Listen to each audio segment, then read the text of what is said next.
अस्सलाम वालेकुम नाज़रीन, welcome back to my YouTube channel. दोस्तों आज हम बात करेंगे सोशल मीडिया की नई वायरल सेंसेशन समिया हिजाब के बारे में, जो इस वक्त एक बार फिर खबरों की जीनत बनी हुई है। तकरीबन 8,31,000 इंस्टाग्राम फॉलोवर्स रखने वाली समिया हिजाब चंद ही महीनों में बतौर डिजिटल क्रिएटर अपनी खास पहचान बना रही हैं।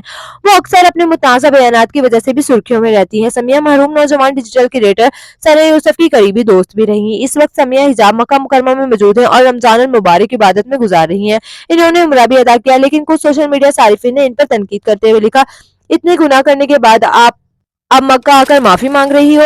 इस पर समिया ने काबा के सामने बैठकर इंस्टाग्राम पर जज्बाती जवाब दिया। इन्होंने कहा, मैं यहाँ मक्का में काबा के सामने बैठी हूँ और अल्लाह से बात कर रही हूँ। मैं अक्सर अल्लाह से सवाल करती हूँ, अपने मसाइल बताती हूँ और इससे मदद मांगती हूँ। मैंने देखा है कि अल्लाह मेरे मसाइल हल करता है, मुझ पर करम करता है और मुझे माफ करता है। समिया ने मजीद कहा, ये मुहावरा किसी ने बनाया है, सोच हुए खाकर बिल्ली चली हज को। क्या गुनहगार मक्का नहीं आ सकते?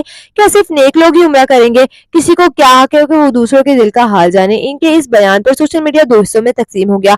बहुत से लोग इनकी हमायत कर रहे हैं और इनके लिए दुआ कर रहे हैं, जबकि कुछ नाकिदीन अब भी तनकीद कर रहे हैं। हत्ता कि एक सारिफ ने इनका मवाजना कंदील बलोच से भी किया। आपका इस मामले पर क्या ख्याल है? कमेंट्स में जरूर बताएं।